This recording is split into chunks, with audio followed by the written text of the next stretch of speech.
લાગણી માગણી અલગ અલગ વિસ્તાર જિલ્લાઓ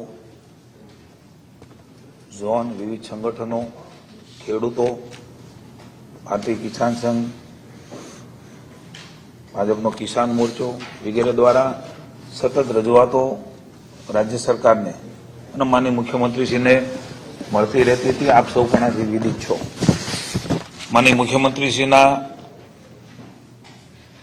માર્ગદર્શન નીચે માનનીય હર્ષભાઈ નાયબ મુખ્યમંત્રીશ્રીના વડપણ અને માર્ગદર્શનમાં ઉર્જા મંત્રી આદરણીય શ્રી ઋષિકેશભાઈ પટેલ, રાજ્ય ઉર્જા મંત્રી ભાઈ શ્રી કૌશિકભાઈ, પ્રિન્સિપલ સેક્રેટરી અશ્વિની કુમાર, વિવિધ વિભાગના વડાઓ, રેવન્યુથી માંડીને કન્સલ્ટ તમામ સેક્રેટરીઓ સાથે ખેડૂતોના લાગણીને ધ્યાનમાં રાખીને ખૂબ મહત્વપૂર્ણ નિર્ણય માનનીય મુખ્યમંત્રી ભૂપેન્દ્રભાઈના નેતૃત્વમાં લેવાનો છે. છેલ્લા ઘણા દિવસોથી માગણીને લાગણી આપ સર્વ પત્રકારો મિત્રો દ્વારા પણ જે નીચે સુધીની વાત હતી એ મળતી હતી. સરકાર સતત ચિંતિત અને સંવેદનશીલ પણ ત્યારથી જ હતી ને આજે પણ છે ને ભવિષ્યમાં પણ રહેવાની છે.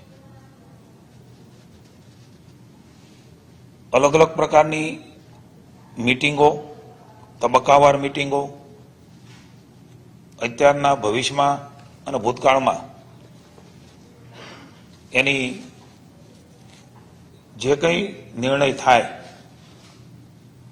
એ નિર્ણયોની અસરો, પ્રતિકૂળ અસરો વ્યાપક હિતમાં મેં અગાઉ પણ કહ્યું હતું, કારણ કે સર્વગ્રાહી નીતિ બનતી હોય ત્યારે સ્વાભાવિક છે. મને આપને સૌને જણાવતા ગૌરવ થાય છે કે મુખ્યમંત્રી શ્રી ભૂપેન્દ્રભાઈએ રાત્રે 12-1 વાગ્યા સુધી સીએમ હાઉસમાં સૌ અધિકારીશ્રીઓ, નાયબ મુખ્યમંત્રી શ્રી હર્ષભાઈ, ખાસ કરીને ઉર્જા મંત્રી જેણે ખૂબ આખી અલગ અલગ પ્રકારની અલગ અલગ રાજ્યમાં અલગ અલગ વિસ્તારમાં જે કંઈ બાબતો હતી એને ઝીણવટપૂર્વક અભ્યાસ કરીને ઋષિભાઈએ પણ સતત સાથે રહ્યા. રાજ્ય ઉર્જા મંત્રી, હું, માની પ્રિન્સિપલ સેક્રેટરી, ક્યાંક નાયબ મુખ્યમંત્રીશ્રીના મકાને, ક્યાંક ઋષિભાઈના ઓફિસને ઘરે, ક્યાંક મારા ઘરે, એમ સતત અવિરતપણે હું એમ કહીશ કે લગભગ 10-12 દિવસથી અવિરતપણે આમાં મેરેથોન બેઠકો કરી છે. અને એના અંતે માનનીય મુખ્યમંત્રીશ્રીએ ખૂબ ઉદારતાથી ખેડૂતોનું આર્થિક હિત સર્વોપરી રાખીને એક મહત્વનો ઉદાર નિર્ણય એ લીધો છે. જે કિસાનના ખેતરમાંથી વીજ લાઈન પસાર થતી હોય, વીજ ટાવર ઊભો કરવાનો હોય, એના બદલે ખેડૂતોને આપવામાં આવતા વળતરમાં સરકારે વધારો જાહેર કરવાનો નિર્ણય લીધો છે.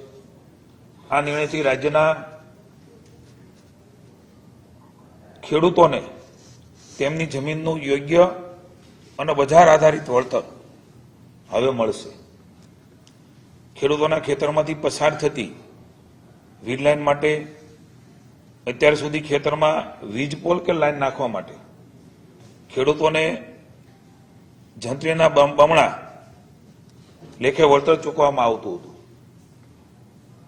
કેટલીક વિસંગતતાઓ પણ ધ્યાનમાં આવી, કેટલીક લાગણીને ધ્યાનમાં રાખીને પણ રાજ્યમાં જિલ્લાઓ દ્વારા નિર્ણય થયો, ડીએલયુસીમાં નિર્ણય થયા. આ બધી જ બાબતોને ધ્યાનમાં રાખીને જે રજૂઆતો મળી એમાં માનનીય મુખ્યમંત્રીશ્રી ખૂબ સંવેદનાથી જ્યારથી પણ આ વિષય નીકળ્યો છે ત્યારથી અમને સૂચનાઓ આપી છે. તંત્રને કહ્યું છે ખુલ્લા મનથી ખેડૂતોનું હિત એ હંમેશા પ્રાથમિકતા ભારતીય જનતા પાર્ટીની રહી છે. એના માટે જે કાંઈ કરવું ઘટે એ કરવા માટેની એમણે આદેશો પણ જારી કર્યા. એના આધાર ઉપર એમાં મોટો સુધારો કરીને જંત્રી આધારિત નહીં પરંતુ જમીનના પ્રવર્તમાન ભાવ એટલે કે માર્કેટ રેટ એના બમણા ચૂકવવાનો ખેડૂત હિતલક્ષી નિર્ણય એ સૌપ્રથમવાર ગુજરાત રાજ્યમાં રાજ્યની ભાજપની સરકારે લીધો છે.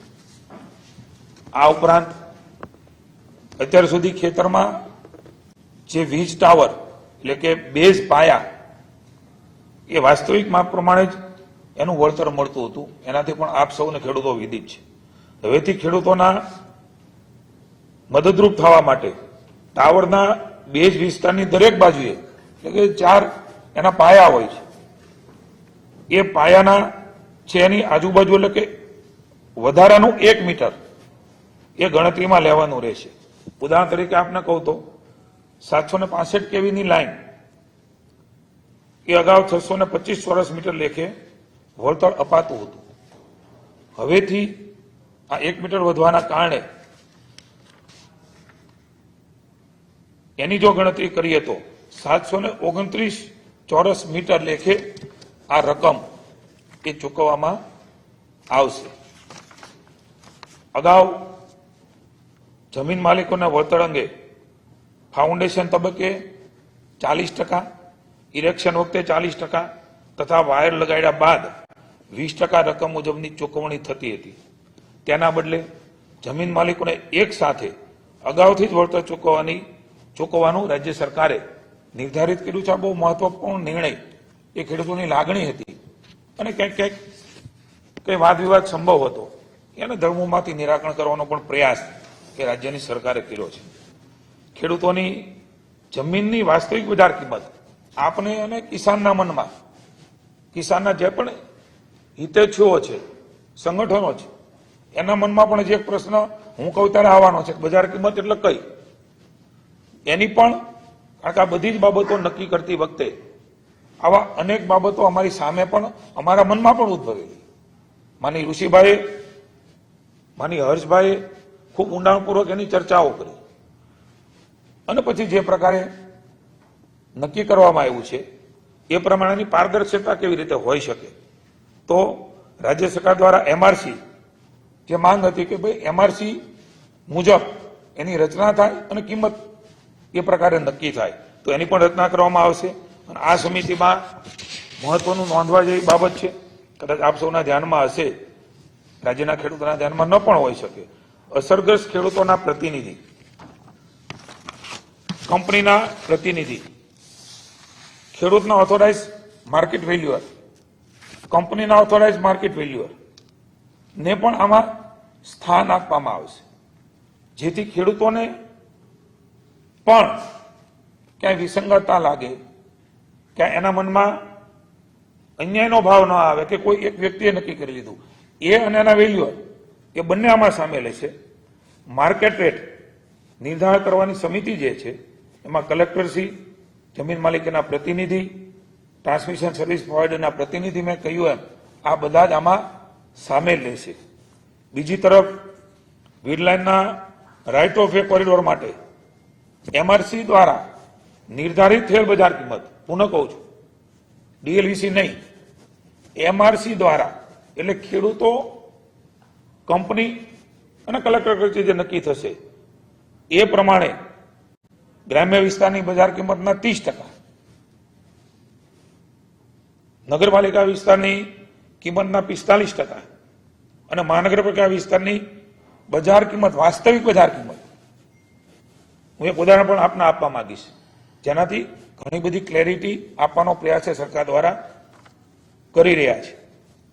60% એ મહાનગરપાલિકાના વિસ્તારમાં વળતર આપવામાં આવે છે. એ ખૂબ મહત્વનો, ઘણી બધી સંશય, શંકા, કુશંકાઓ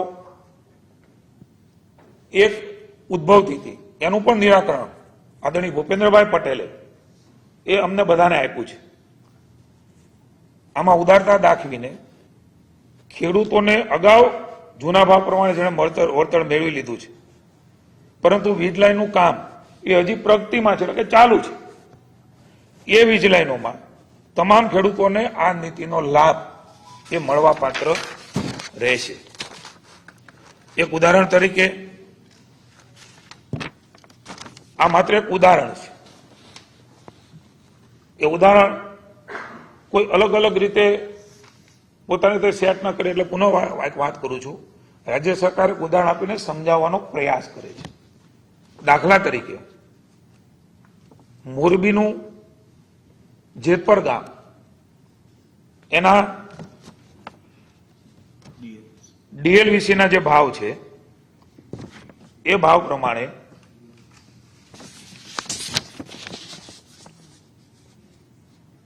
ટાવર બેઝ જે એરિયા છે 979 દાખલા તરીકે ભાવ નક્કી થયો હોય તો એના 625 સ્ક્વેર મીટરમાં 6 ને 11 એટલે 6,11,000 રૂપિયા મળવા પાત્ર હતા. એ ટાવર બેઝ એરિયાને હવે ઉદાહરણ તરીકે 1 વીઘાના 30 લાખ, કોઈ વાર 10 લાખ હોય, અંદરનો જમીન હોય તો, રોડ ઉપરની હોય તો 40 હોય, 30 હોય, 25 હોય, એ જે એમઆરસી કમિટી નક્કી કરશે, બરોબર ઋષિભાઈ, એ પ્રમાણે એમને હવે જે વળતર મળશે 729, મેં અગાઉ વાત કરી એમ પાયાનું 1 મીટર વધારે. ગુજરાતમાં ખેતીની જમીનનો ભાવ વધારે છે, તમે બધા જાણીએ છીએ, એટલે ખેડૂતને સીધો લાભ મળવાનો છે. ભલે વેચાતી હશે કે નહીં વેચાતી હોય, કેટલીક જગ્યાએ એ ત્યાં ડેવલપમેન્ટ થવાનું હોય તો કદાચ એ પ્રકારનો ભાવ હોય, ન થવાનું હોય ત્યાં પણ ખેતીની જમીનની કિંમત એ લગભગ અન્ય રાજ્યની સરખામણીમાં લગભગ વધારે છે. આપણા રાજ્યમાં ખેતી પ્રત્યેનો ભાવ છે ત્યારે 6,11 મળતા હતા, એને 729 સ્ક્વેર મીટર પ્રમાણે 27 લાખ અને 2,000 ની રકમ એ એમને ટાવર એરિયામાં મળશે. આરઓડબલ્યુ કોરિડોર 100 મીટર લેન્થ અને 67 મીટર વિડ્થ, એમાં એને જે 25% લેખે રકમ મળતી હતી એ હું આપને ક્યાંય પણ ગેરસમજણ ન થાય એટલા માટે કહું છું. આ કોઠો પણ આપને આપીશું. 3.40 લાખ એ 25% લેખે આરઓડબલ્યુમાં મળતા હતા. એના બદલે હવે 12.74 લાખ એમને જે જેતપર ગામની ડીએલવીસી છે એમણે નક્કી કર્યા હતા. અગાઉ મેં કીધું એ જંત્રી પ્રમાણે હવે જે વાત કરું છું એ 22.74 લાખ 25% લેખે એમને એ રકમ જેતપર ગામની વાત છે. 12.74 એમને હવે મળશે. એ જૂના મળતા હતા, હવે જે રકમ એને મળશે એ 37.25 લાખ એટલે કે 30% લેખે. પુનઃ એકવાર હું ઉદાહરણ કહું છું, અને કોઈ જગ્યાએ મારી વાતમાં સેટ ન થાય આપણે આની કોપી પણ આપીશું. ક્યાંક કોઈ શબ્દ રચનામાં ભૂલ હોય તો ક્ષમા ગણશો. એટલે હવે હું રકમનો સરવાળો કરું છું. ટાવર એરિયા અને આરો જે કોરિડોર છે આરઓડબલ્યુ એ બંનેનો 6,11 અને 12.74 જે જેતપર ગામમાં ડીએલવીસી નક્કી થઈ છે એમાં 18.85 એ ખેડૂતને મળવા પાત્ર હતા. હવે 1 વીઘા પ્રમાણે એમને 64.27 લાખ રૂપિયા, 18.85 ની સામે 64.27. આ પ્રકારની કેટલાય ગણી રકમ એ હવે આ પ્રકારે ખેડૂતને મળવા પાત્ર થશે. એક ઉદાહરણ સુરેન્દ્રનગરના કોંઢ ગામનું પણ આપને આપવા માંગુ છું. એટલા માટે વિવેકભાઈ કે આ બે ગામનો ઇસ્યુ હતો. મારી વિનંતી એ તમને આપી દઈશું લેખિતમાં. ના હું પ્રયાસ કરું. મેં પહેલા કીધું સમજણ ન પડે તો માફી માંગુ છું આપની. અમારો ઈરાદો આપ સમજો, વિનંતી છે મારી. કોંઢ ગામનો એક દાખલો છે. કોંઢ ગામમાં ટાવર બેઝ જે એરિયા છે એ એરિયામાં હાલમાં જે રકમ મળતી હતી એ 2.38 લાખ મળતી હતી, એના બદલે હવે 18 લાખ મળશે. એ જ પ્રમાણે આરઓડબલ્યુમાં 6.39 લાખ મળતા હતા, એના બદલે હવે 24.83 મળશે. એટલે કે 9 લાખ મળતા હતા, એના 42 લાખ રૂપિયાની રકમ હું માનું છું કે હવે સ્પષ્ટતા એ આપના સુધી થઈ ગઈ છે. છતાં પણ હું જેતપરનું ઉદાહરણ આપું છું. 18.85 મળતા હતા, એમને હવે 64.27 લાખ રૂપિયાની રકમ એ એમને મળવાની છે. આ પ્રકારે રાજ્યની સરકારે એક મહત્વપૂર્ણ નિર્ણય એ લીધો છે. એમની આખી જે તમે કહો છો એ ઠરાવ એ પણ આપને મળશે, પહેલા પદ્ધતિ, અત્યારની પદ્ધતિ, એનો ઠરાવ પણ અત્યારે તમને આપી દેવામાં આવશે. આ પ્રકારે ખેડૂતોના હિતમાં રાજ્ય સરકારે ખૂબ મહત્વપૂર્ણ નિર્ણય માની ભૂપેન્દ્રભાઈ, માની હર્ષભાઈ, અમારા ઋષિભાઈ વગેરે, મુખ્યમંત્રી, નાયબ મુખ્યમંત્રી અને વીજળી મંત્રીએ ખૂબ સંવેદનાથી આ નિર્ણય ખેડૂતોના હિતમાં લીધો છે. આ બધી જ તુલનાઓના અંતે આપ પણ સમજી શકો અને ખેડૂતો પણ સમજી શકશે કે ખૂબ મોટો મહત્વનો સુધારો એ રાજ્યની સરકારે ખેડૂતોના વિશાળ હિતમાં લીધો છે.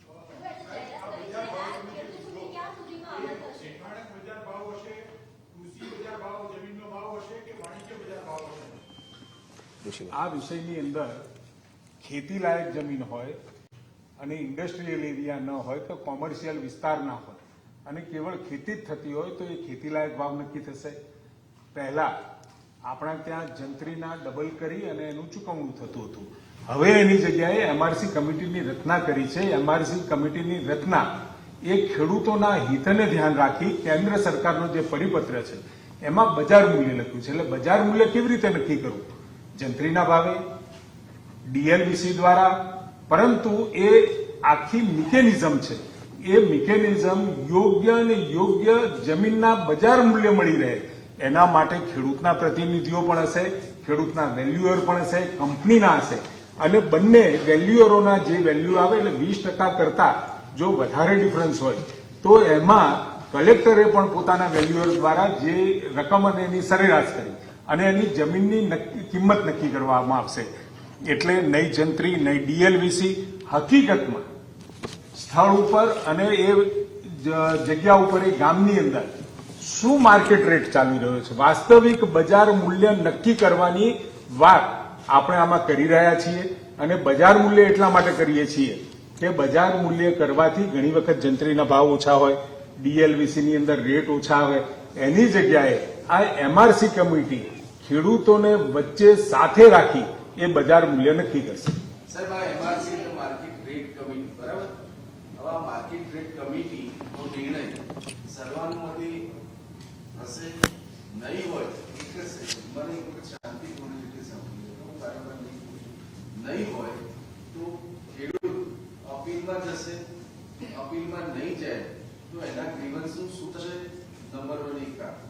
બીજું કે આ એક્વિઝિશન્સ નથી, વળતર છે, બરાબર?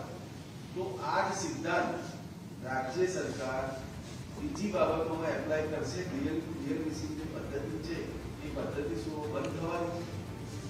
બે વિષયો અવાજ નીકળે સાહેબ. પેલો નહીં એને નહીં ગણતરી નહીં માને તો ક્યાં અપીલમાં જશે? અને બીજું તારા પેરામીટર શું? કારણ કે આમાં તો તમે કહેશો 30 રૂપિયા કે 40 રૂપિયા માર્કેટ એ કઈ રીતે તમે અને કમિટીમાં કોણ છે સાહેબ? બોર્ડની સીધું કહેતું છે કમિટીના મેમ્બરો કોણ છે સાહેબ? અપીલની વ્યવસ્થા શું છે? અને આ જે સિદ્ધાંત તમે અહીં કીધો છે એ બીજે તમે એપ્લાય કરશો કેમ? જે કમિટીની રચના કરવામાં આવી છે જેને આપણે માર્કેટ રેટ કમિટી કહીએ છીએ, જિલ્લા કલેક્ટરશ્રીના અધ્યક્ષ સ્થાને થશે. એમાં જે કંપની એટલે કે જે ટ્રાન્સમિશન સર્વિસ પ્રોવાઈડર છે એમના પ્રતિનિધિ રહેશે. જે અસરગ્રસ્ત ખેડૂતો છે એ અસરગ્રસ્ત ખેડૂતોમાંથી પણ એક પ્રતિનિધિ રહેશે. કલેક્ટરશ્રીને જરૂરી જણાય એવા 2 અન્ય પ્રતિનિધિને પણ એમાં સામેલ કરી શકશે. અમારી પાસે જે રજૂઆત સરકારશ્રી પાસે આવતી હતી એમાં ખેડૂત લોકોનું મેઇન કહેવાનું હતું કે અમારી જમીનની કિંમત, ખેતીની જમીનની કિંમત અત્યારે 15 લાખ, 20 લાખ, 25 લાખ રૂપિયા વીઘા સ્થિતિ પ્રમાણે હોય. કોઈ શહેરની નજીક હોય અથવા ઔદ્યોગિક વિસ્તાર હોય ત્યાં ખેતીની કિંમત, જમીનની કિંમત પણ વધી જતી હોય છે. તો જે એમઆરસી છે એમાં વેલ્યુઅર એ ભારત સરકાર દ્વારા જે નક્કી કરેલા છે, રજિસ્ટર્ડ વેલ્યુઅર છે, એમાંથી 3 વેલ્યુઅરની પસંદગી કરવાનો આવશે. એક વેલ્યુઅર ખેડૂત પ્રતિનિધિ દ્વારા કરવામાં આવશે, એક વેલ્યુઅર કંપનીના પ્રતિનિધિ દ્વારા અને એક કલેક્ટરશ્રી દ્વારા. અને જે રેટ નક્કી કરવામાં આવશે ફાઇનલ, એ ત્રણેયના વેલ્યુએશનને ધ્યાનમાં રાખીને એકબીજા સાથે સામંજસ્ય બેસાડીને કરવામાં આવશે. એટલે અમારું એવું માનવું છે કે 99% કિસ્સાઓમાં અથવા કદાચ 99% કરતાં પણ વધુ કિસ્સાઓમાં કોઈ પણ જાતની અપીલની શક્યતા નહીં રહે, કોઈ ગુંજાઈશ ન રહે, જરૂરિયાત ન રહે. પરંતુ સપોઝ કોઈને એમ લાગે કે આ વળતર કદાચ અપર્યાપ્ત છે, અપૂરતું છે, ત્યારે એના માટે જે કોર્ટમાં કે સિવિલ કોર્ટમાં જે અત્યારે સંપાદનની વ્યવસ્થા છે, સંપાદનમાં અપીલની, એ પ્રકારની વ્યવસ્થા એમાં પણ થઈ શકશે. પરંતુ રાજ્ય સરકારે જે રીતની ફોર્મ્યુલા અત્યારે આ કામ માટે અમલમાં લાવી છે કે માર્કેટ રેટ કમિટી દ્વારા ડિટર્મિન કરવામાં આવેલું ખરેખર વાસ્તવિક બજાર કિંમતના ડબલ અને એ પર પાયાના વિસ્તારમાં 1 મીટર ચારે બાજુ ટાવરનું એડ કરીને કરવાથી એમાં ખેડૂતને ખૂબ જ સંતોષ થશે અને મોર દેન 99%માં એ નહીં. બીજો જે આપણો પ્રશ્ન છે કે જે બીજી વ્યવસ્થા છે સંપાદનની, આ તો આપણે રાઇટ ઓફ વે અથવા રાઇટ ઓફ યુઝની વાત કરીએ છીએ. આ વ્યવસ્થામાં જે એક્ટ અમે અમલમાં મૂકીએ છીએ એ ઇન્ડિયન ઇલેક્ટ્રિસિટી એક્ટ છે અને ટેલિગ્રાફ એક્ટ છે. એની જોગવાઈઓની અંતર્ગત અને ભારત સરકારની સૂચનાઓ અને ગાઈડલાઇન્સ અને અન્ય રાજ્યોમાં જે પદ્ધતિ છે એમાંથી બેસ્ટ પદ્ધતિનો અભ્યાસ કરીને બેસ્ટ સોલ્યુશન અમે લાવવાનું સરકારશ્રીએ પ્રયાસ કર્યો છે. એને અને બીજા કાયદાઓને કોઈ સંબંધ નથી. એટલે જે પદ્ધતિ બીજા કાયદાઓમાં સંપાદન માટે છે એ રીતે એ એક્ટથી ગવર્ન થશે અને આમાં વળતરની પ્રક્રિયા આ ઇન્ડિયન ઇલેક્ટ્રિસિટી એક્ટ અને ટેલિગ્રાફ એક્ટથી ગવર્ન થશે. સરકાર સવાલ છે એક સવાલ છે કે એમઆરસી જે છે કમિટી એનું ગઠન ક્યારે થશે, સરકારમાં એનું મોનિટરિંગ કેવી રીતે થશે અને આ જે કમિટી છે એ માર્કેટ ભાવ નક્કી ક્યારે કરશે, ફાઇનલી ખેડૂતોને વળતર નવું વળતર જે તમે કહો છો એ ક્યાં સુધીમાં મળશે? જે માનનીય મંત્રીશ્રીએ વાત કરી છે કે ખૂબ જ ટૂંક સમયમાં ટૂંકા ગાળામાં એ કમિટીની રચના કરવામાં આવશે. જિલ્લા કક્ષાની કમિટી છે, જિલ્લા કલેક્ટરશ્રીના અધ્યક્ષસ્થાને છે, જેમાં ખેડૂતના પ્રતિનિધિ પણ રહેશે અને કંપનીના પ્રતિનિધિ પણ રહેશે. અને જેમ સરકારશ્રીએ ખૂબ જ ઉદારતાપૂર્વક એક નક્કી કર્યું છે કે લાઇનનું કામ પ્રગતિમાં હોય એ કામોમાં પણ વળતરની સુધારેલી રકમ ખેડૂતને ચૂકવવામાં આવશે અને એના માટે એક ચોક્કસ સમય મર્યાદા બી નક્કી કરવામાં આવી છે. ડિટેલ ગાઈડલાઇન્સ જીઆરમાં આપને મોકલવામાં આવશે. પરંતુ હું આપને એટલો ભરોસો સરકારના પ્રતિનિધિ તરીકે અપાવી શકું છું કે એ ખેડૂતના હિતમાં અને ખેડૂતને ખૂબ જ આનંદ આપે એવી રીતે એકદમ ચોક્કસ સમય મર્યાદાની અંદર બધું કામ થાય, એકી સાથે એક મુશ્ત 100% રકમ ખેડૂતના ખાતામાં જમા થાય, ડિજિટલ પ્લેટફોર્મનો ઉપયોગ થાય, એ રીતે આ વ્યવસ્થા સંપૂર્ણ કરવામાં આવી છે. સર, પાસા પરથી અસર કઈ રીતની છે? જેને સ્વીકાર્યું હોય, ન સ્વીકાર્યું હોય, નેગોશિએશનમાં હોય, લાઇનમાં આવી ગયા હોય, એ બધાનું શું પાસા પરથી? જે અમારા પ્રોજેક્ટ અત્યારે અમલમાં છે એટલે કે સંપાદનની પ્રક્રિયા ચાલી રહી હોય અત્યારે વીજળીના એમાં પહેલા તો આપને ખ્યાલ હશે કે 5 એટલે કે ટાવર નક્કી કરવામાં આવે છે, પછી એના ઉપર થાંભલો નખાય છે, પછી એમાં તાર ખેંચવામાં આવે છે જેને સ્ટ્રિંગિંગ કહીએ છીએ. એટલે આ બધી પ્રક્રિયા કરતા કરતા એ પ્રોજેક્ટ પૂર્ણ થાય છે. પછી એને ગ્રીડ સાથે કનેક્ટ કરીને ચાર્જ એટલે કે એક્ટિવેટ કરવામાં આવે છે. તો જે પ્રોજેક્ટ કમ્પ્લીટ ન થયા હોય, ફિઝિકલી સંપૂર્ણ રીતે પૂર્ણ ન થયા હોય એવા તમામ પ્રોજેક્ટને આ નવી યોજના હેઠળ આવરી લેવામાં આવશે. ભૂતકાળમાં સ્વીકાર્યું હોય એને પણ એ બાબતમાં પણ સરકાર વિચારણા કરીને ડિટેલ ગાઈડલાઈન આપને જીઆરના માધ્યમથી મોકલવામાં આવશે. Thank you.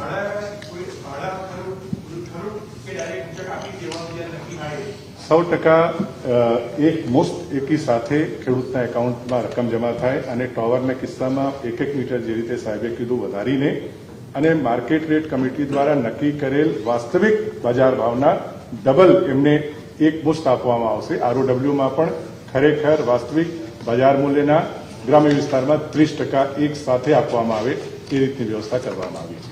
Thank you.